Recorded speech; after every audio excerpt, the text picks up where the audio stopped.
Thank you, Carlos.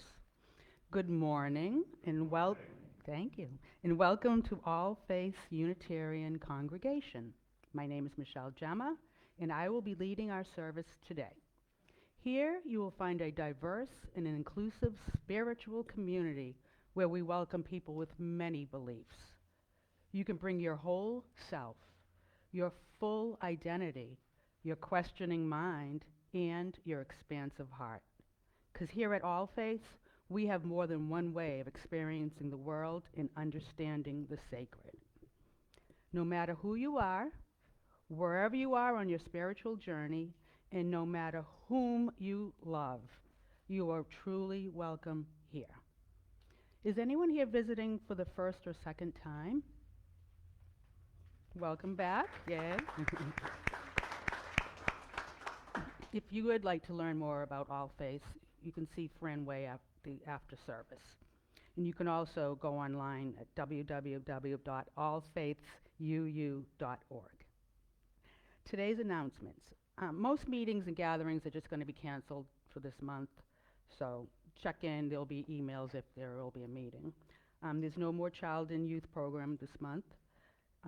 It's Sundays at 9:15, News Talk with Ray Ellis. Next Sunday, we'll be collecting for the pet shelter collection.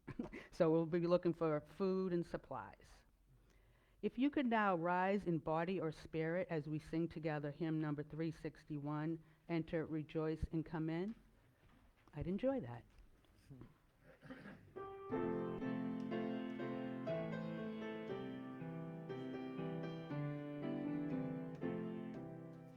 Enter, rejoice, and come in. Enter, rejoice, and come in. Today will be a joyful day. Enter, rejoice, and come in. Open your ears to the song. Open your ears to the song. Today will be a joyful day. Enter, rejoice, and come in. Open your hearts, everyone. Open your hearts, everyone. Today will be a joyful day. Enter, rejoice, and come in. Don't be afraid of some change. Don't be afraid of some change. Today will be a joyful day. Enter, rejoice, and come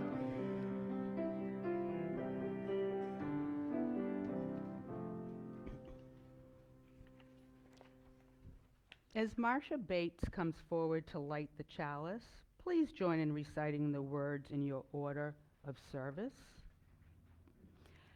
As we light our chalice, let us reflect upon our need for greater reflection and understanding of the racism that persists in our society and in ourselves.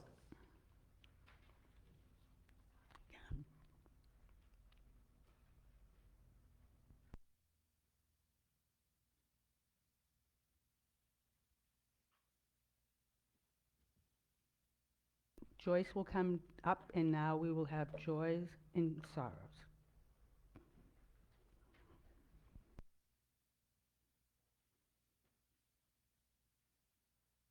Good morning, survivors. It's so good to see you back again. We have some people who finally were able to get back. They got cars, they got transportation. They came back from their refuges out of town, and it's good to see all of you. At this time, we come forward to share individually joys and sorrows. And if you have something you'd like to share with the congregation, please come forward.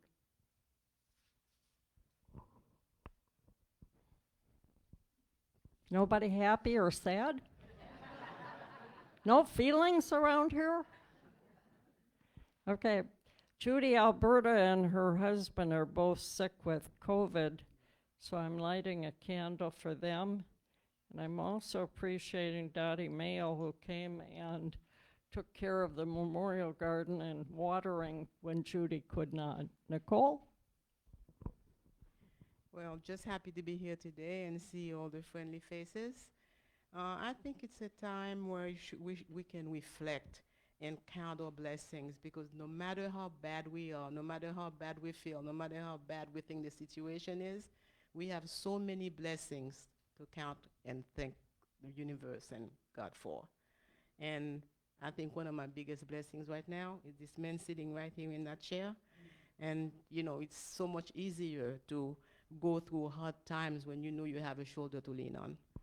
Happy to see all of you, and God bless you.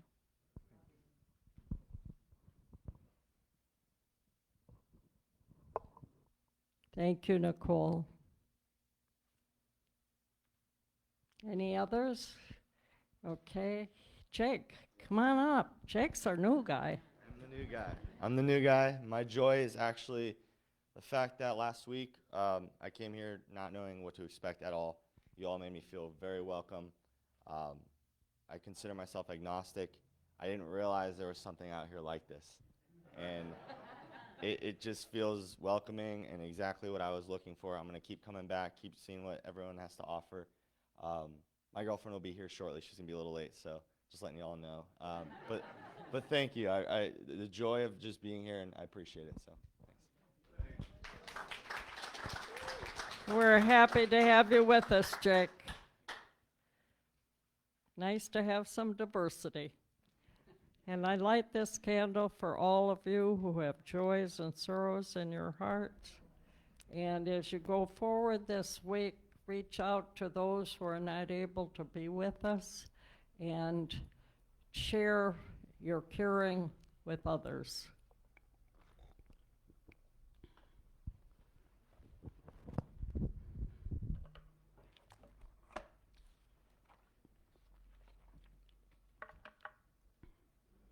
I'd like to ask everyone right now to close your eyes and then take in a deep, deep cleansing breath. Let us turn our minds and our hearts to today's service and contemplate our blessings.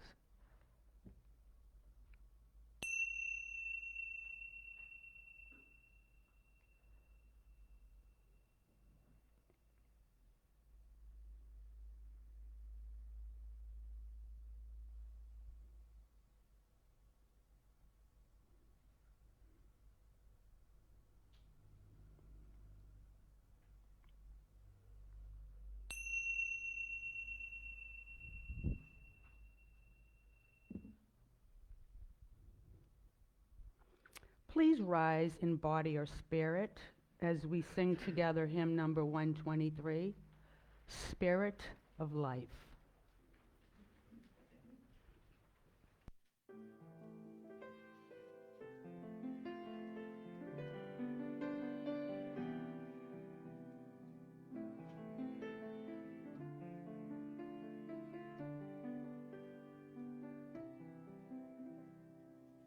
Spirit of life, come unto me. Sing in my heart all the stirrings of passion. Blow in the wind, rise in the sea, move in the hand, giving life the shape of justice. Roots hold me close, wings set me free. Spirit of life, come to me, come to me. Today's opening words are from Frederick Douglass.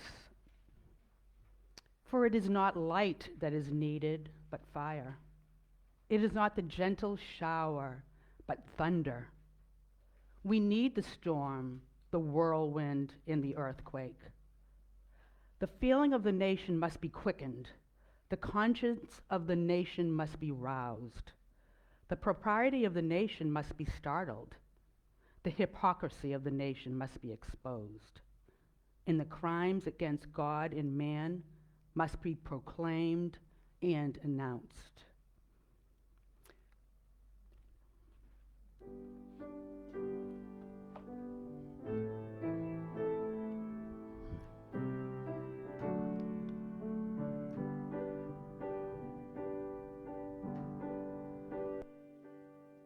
Everyone is crying out for peace, yes. None is crying out for justice. Everyone is crying out for peace, yes. None is crying out for justice. I don't want no peace. I need equal rights and justice. I need equal rights and justice.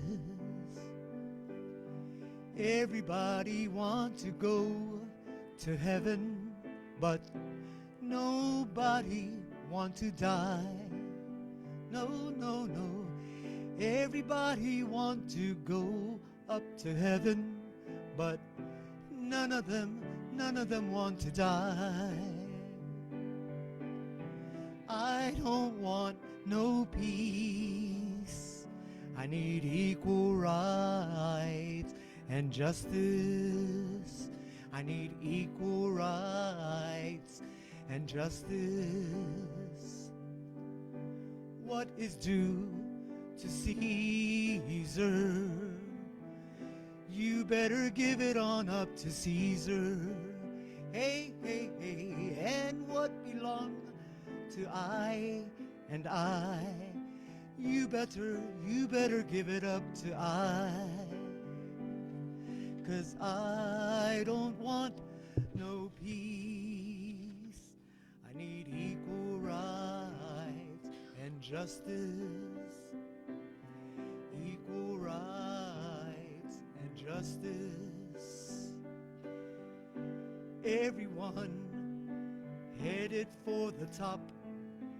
Tell me how far it is from the bottom. Nobody knows but everybody fighting to reach the top. How far is it from the bottom? I don't want no peace. I need equal rights and justice. I need equal rights and justice. I need equal rights and justice. I need equal rights and justice.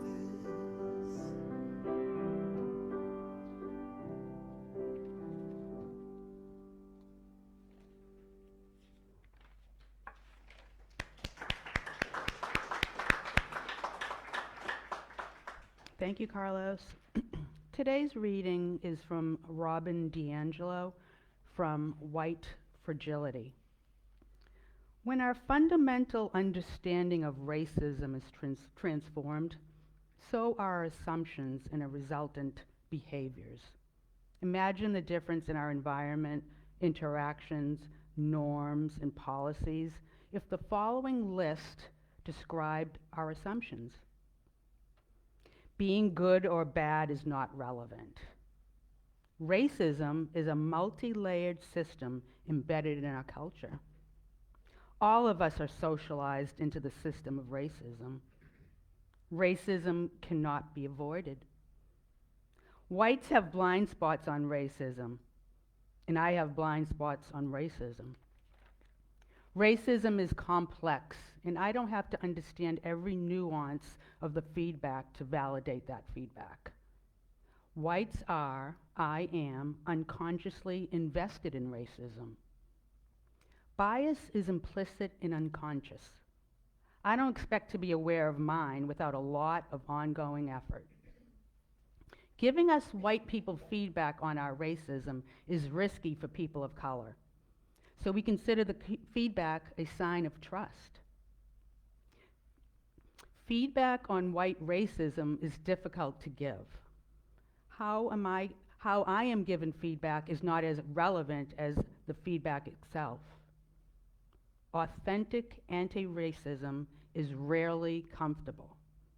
Discomfort is necessary and important. The antidote to guilt is action. It takes courage to break with white solidarity. How am I to support those who do? I bring my group's history with me, because history matters. Given my socialization, it is much more likely that I am the one who doesn't understand the issue. Nothing exempts me from the forces of racism. My analysis must be intersectional, a recognition that my other social identities, class, gender, ability, inform how I was socialized into the racial system. Racism hurts. It even kills. It kills people of color 24/7. Interrupting it is more important than my feelings, ego, or self-image. There ends the reading. If you could now please rise in body and spirit, we'll sing together hymn number 148. Let freedom span both east and west. Those words are on the back of your order of service.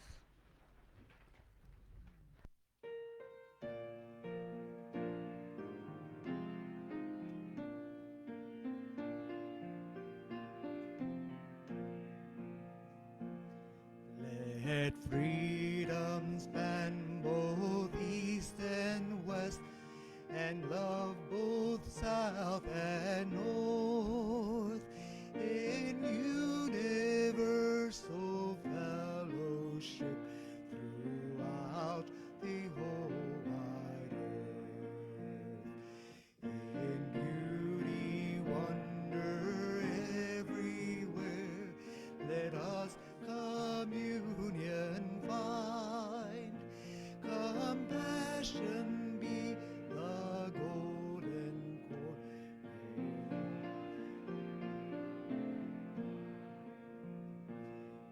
Beyond all barriers of race, of color, caste, and creed, let us make friendship our common faith and east and west will meet and share, and north, one human common welcome.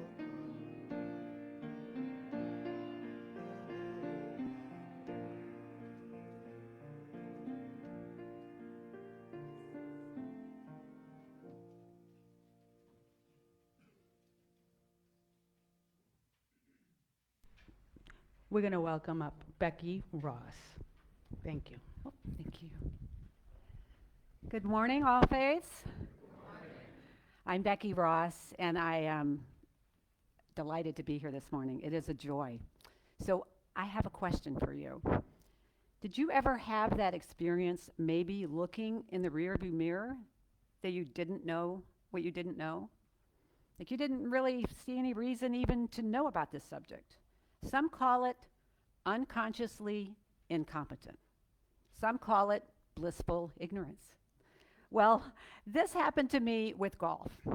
I had no interest in golf, didn't care about golf. However, after working for a few companies where there was a strong golf culture, I mean, we golfed with fellow employees, with vendors, with customers, with sales reps. We golfed with everybody. So I thought, how hard could this be? So I signed up for a golf lesson.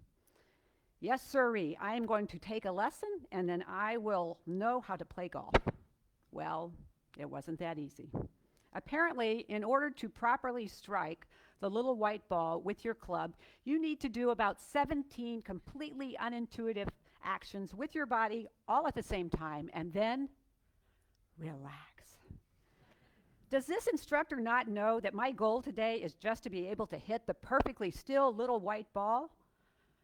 Well, I learned a lot that day. I moved from being unconsciously incompetent to being very consciously incompetent. I became very aware of my lack of golf competence. And don't worry, this is not going to be a sermon about golf. I am a confirmed golf dropout. We joined All Faiths about 2 years ago, and I started attending the racial equity team meetings. And the more I attended, the more I realized these people knew some things that I did not know. I was in that space of consciously having to recognize my lack of competence around something that, unlike golf, was very important to me. So I kept attending the meetings. And the longer I participated, the more I felt that the racial equity team should be doing things to engage more with our congregation.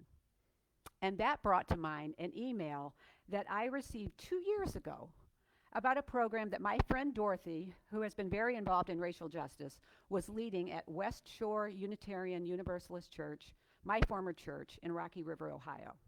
And that program was described as offering, quote, the opportunity to talk about your life experience concerning race and racism with 2 others, one of whom is a trained facilitator. For many of us, this may be our first opportunity to talk openly about this sensitive and important subject. So I called Dorothy to learn more about the program, the goal of which is to have meaningful conversations about race and racism. And I got really excited. So I made more calls, this time to members of our congregation. I talked to Marcia Bates and Chris Stotler and Lewis Robinson and Reverend CJ and Michele Gemma and Marge DeGalbo. I told them about this proposed project that involves small groups, just 3 people, a trained facilitator and 2 participants sharing their life experiences dealing with race, their journey, and how they think it has affected their attitudes about race and racism. And if you read the September e-newsletter, you would have seen kind of a summary of the program. So I found that once I began to think about this project, my own stories, my life experiences dealing with race have come flooding into my mind.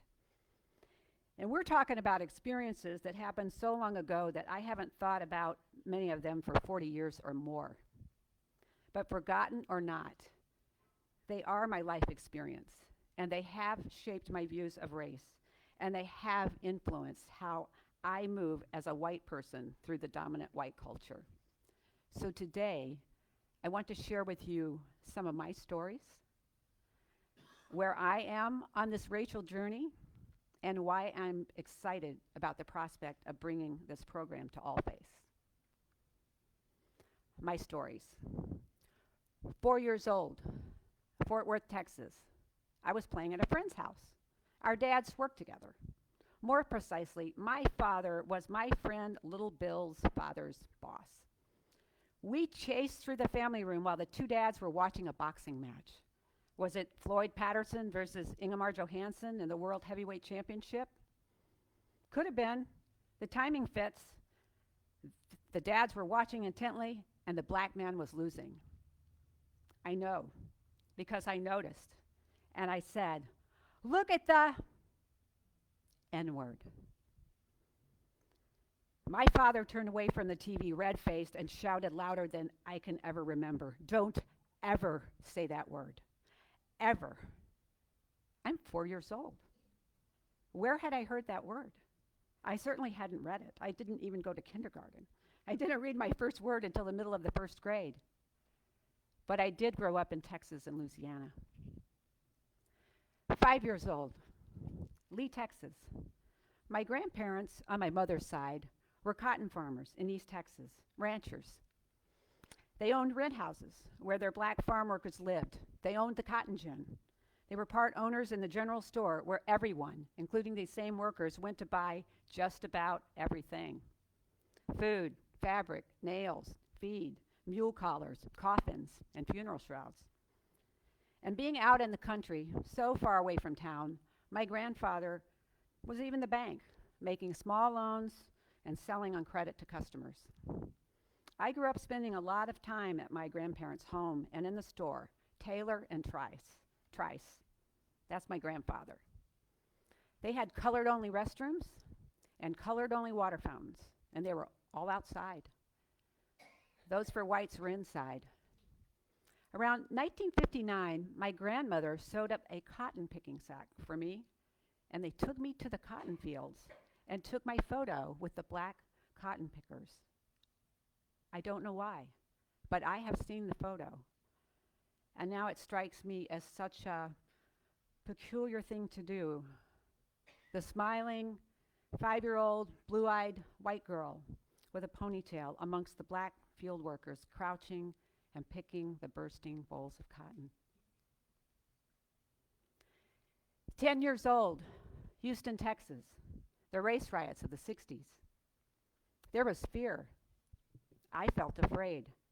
I'm guessing my parents mostly kept us away from the news, but I'm sure we heard some of it, and we heard comments from other adults and our friends, and the fear seemed very real to me.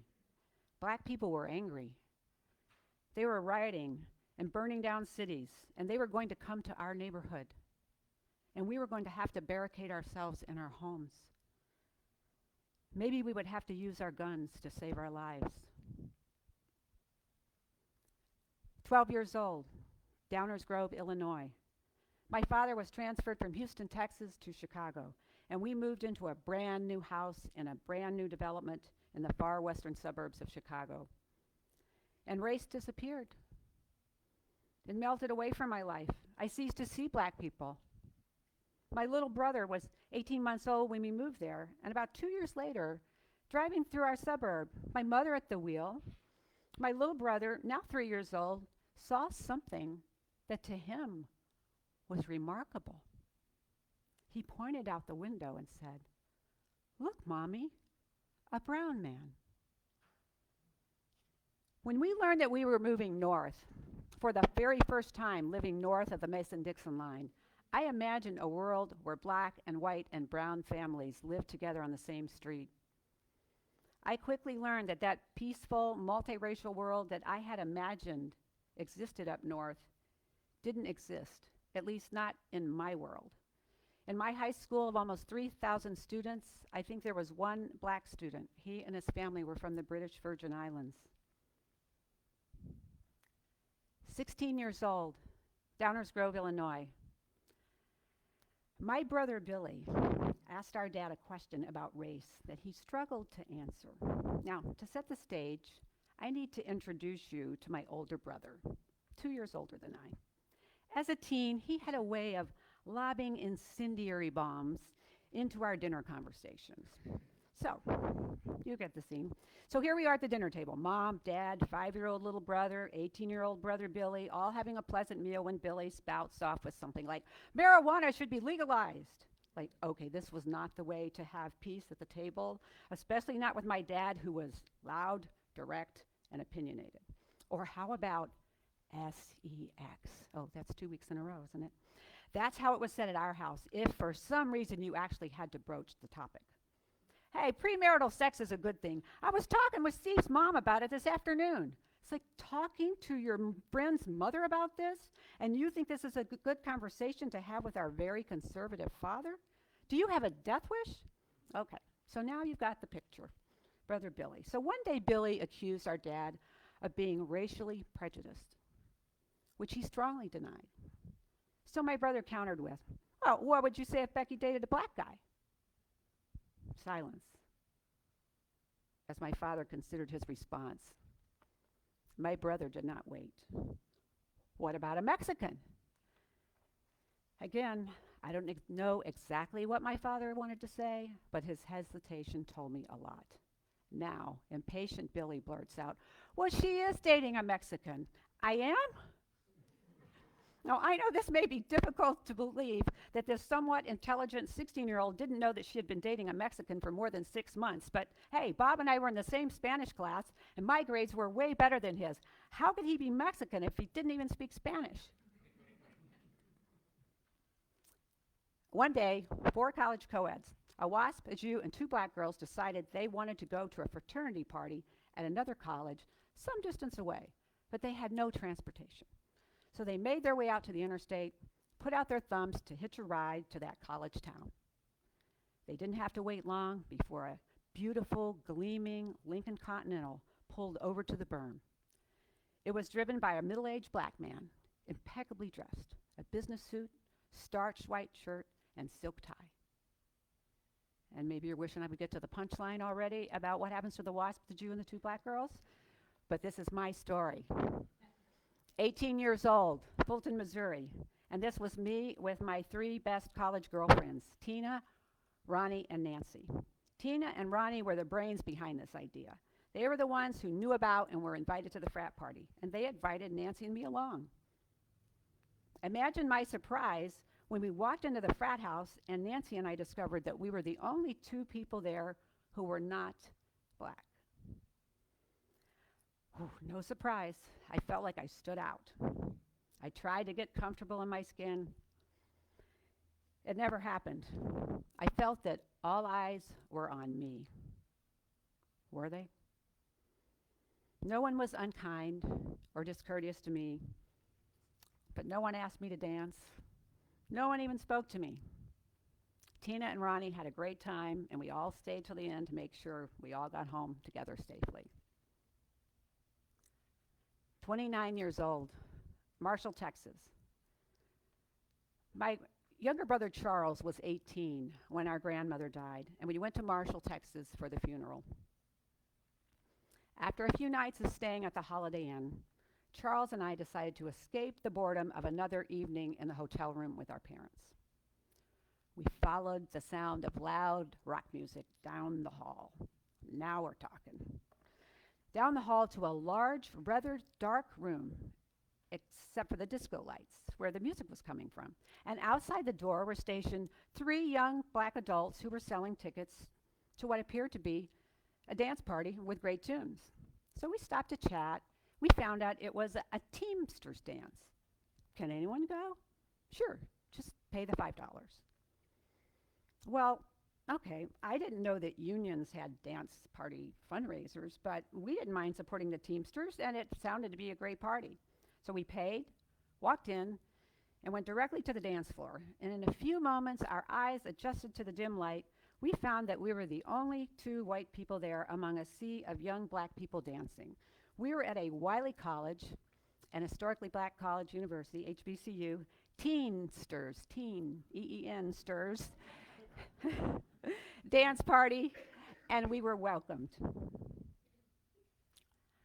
40 years old, Cleveland, Ohio. I was hired by a large corporation to launch a new business unit. I had to direct pretty much every aspect of the launch, and of course that included recruiting and hiring talent. These were good jobs, and they paid okay, though not as much as comparable jobs with our parent corporation. So I started getting some good resumes in response to our ads and began interviewing candidates. Something happened that was kind of interesting.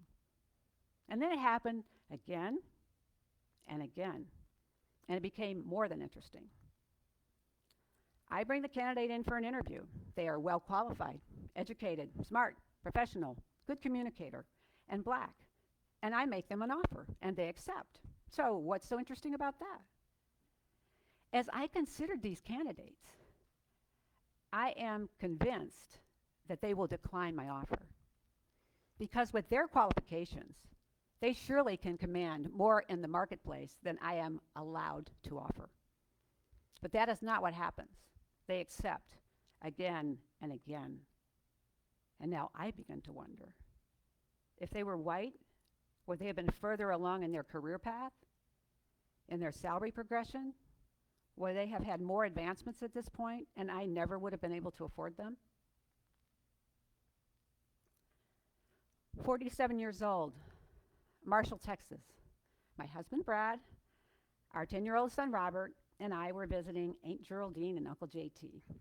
It was great. Their 3 kids were there, hadn't seen them in ages. They were all very accomplished, a college professor, an attorney, and a judge. During conversation after dinner, Uncle JT is talking about something, a topic that I will never, ever be able to recall. Because during the course of it, he used the N-word multiple times, just as naturally as he might have used the word butter or automobile or any other word. Brad and I were shocked. We saw the embarrassed look on the faces of my cousins, his children, and no one said a thing. Not my aunt, not one of his children, and shamefully, not me. While we did talk to our son later about what happened and how wrong it was, in that moment, we became part of the silent white solidarity in not saying a word. I became very aware of my lack of competence in knowing how to deal with this kind of situation. 68 years old, Atlanta, Georgia. Guess where Brad and I were the day before Ian hit? Atlanta! Trying to get home from a vacation in the British Isles. We were in Atlanta for 4 days. More accurately, we chose a hotel close to the airport in College Park. And College Park is 82% black, 11% white. So wherever we went, out to lunch, to dinner at the restaurant near the hotel, the barbecue joint down the road, or the Planet Fitness, Brad and I stood out a bit.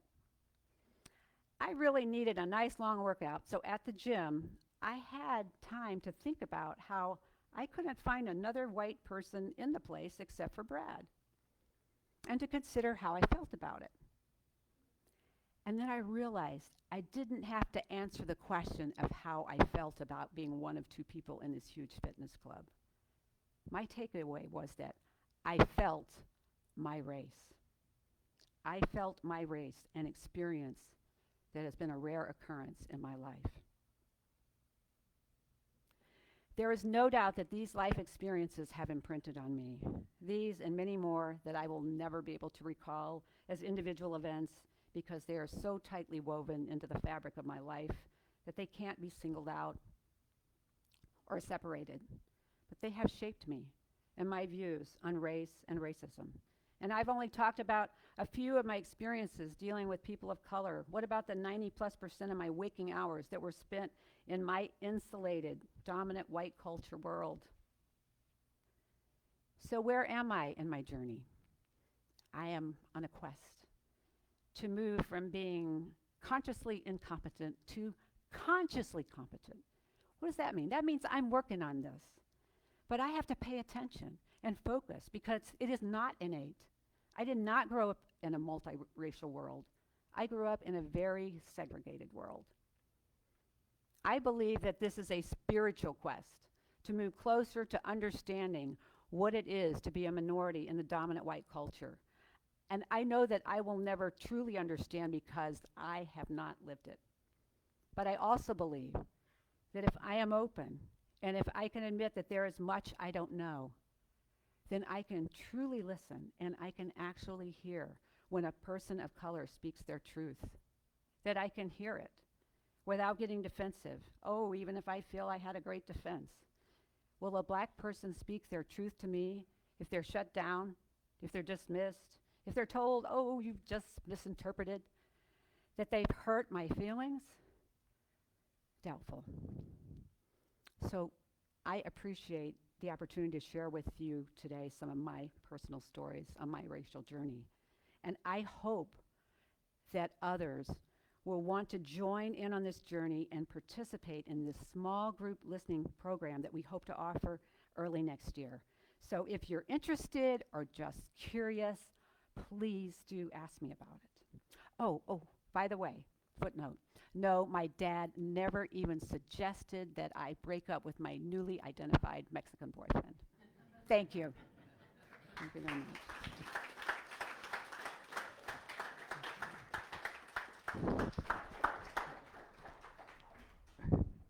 Wow, thank you, Becky. Wow, that's awesome. Thank you.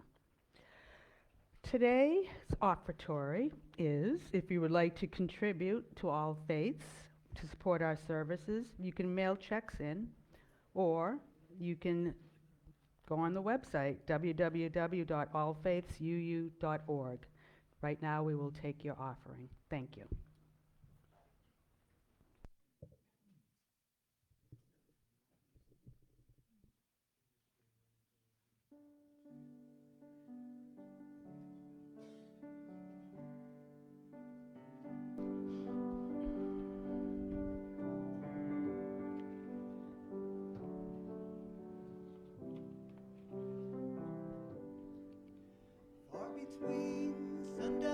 finish and midnight's broken toll. We ducked inside the doorway as thunder went crashing, as majestic balls of bolt struck shadows in the sounds, seeming to be the chimes of freedom flashing. Flashing for the warriors whose strength is not to fight. Flashing for the refugees on the unarmed road of flight. And for each and every underdog, soldier in the night, as we gazed upon the chimes of freedom flashing.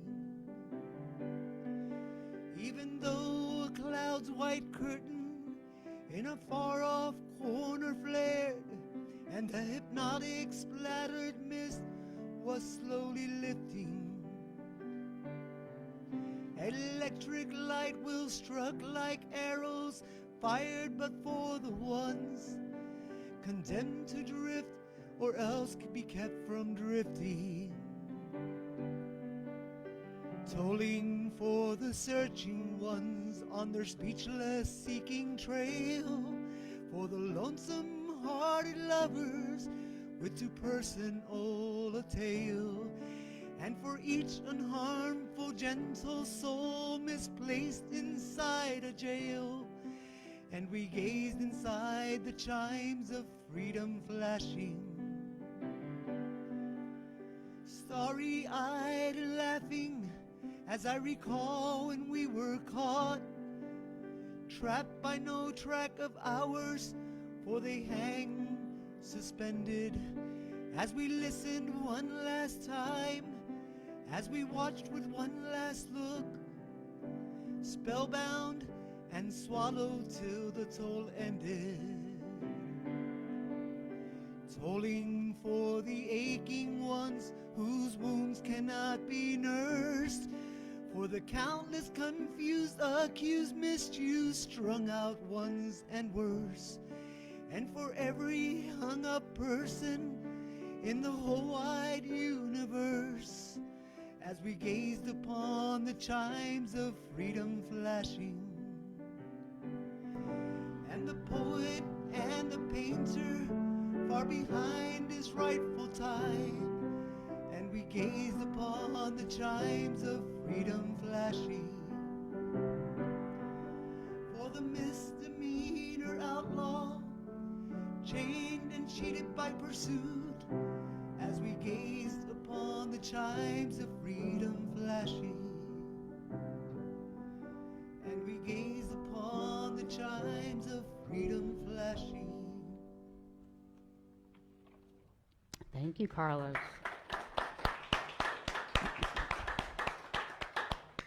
I'm going to leave you with closing words from Edmund Burke. Remember these words: the only thing necessary for the triumph of evil is for good men to do nothing. Thank you.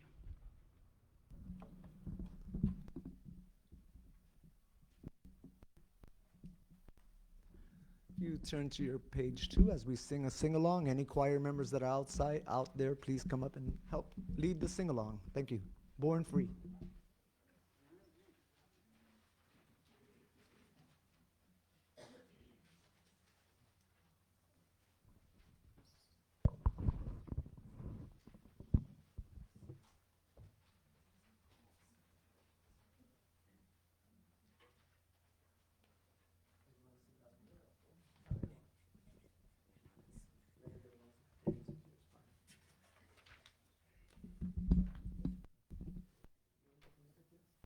Just give me the microphone.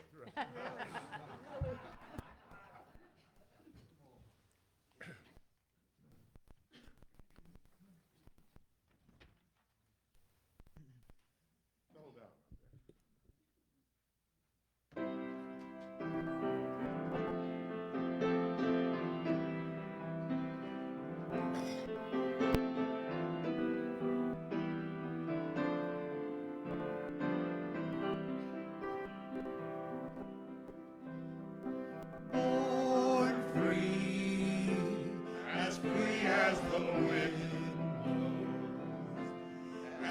free as the grass grows, born free to follow your heart. Live free as beauty surrounds you. The world still astounds you each time you look at a star. Stay free where no walls divide you. You're free as the roaring tide, so there's no need to hide. Born free as life is worth living, but only worth living because you're born free.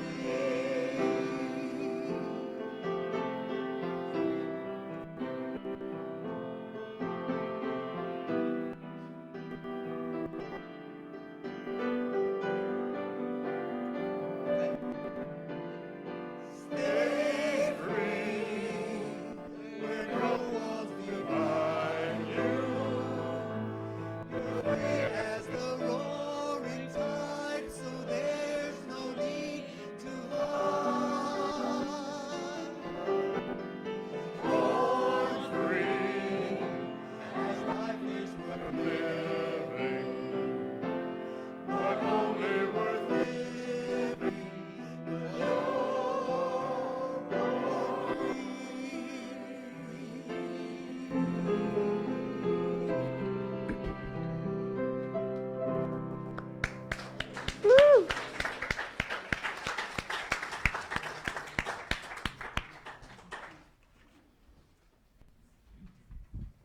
Jeez, if I had known you were going to sing that, I would have brought my fourth grade violin. The one song I knew how to play on the violin. You should have seen it. It was like, dang. Anyway, before I give you my appreciations, we're having a life of the church or the congregation after this, so hang around for a minute. So, anyway, I'd like to appreciate and thank Becky Ross for that inspiring message. It was unbelievable. Thank you. Carlos Garcia for the music. Sharon Gray on the camera.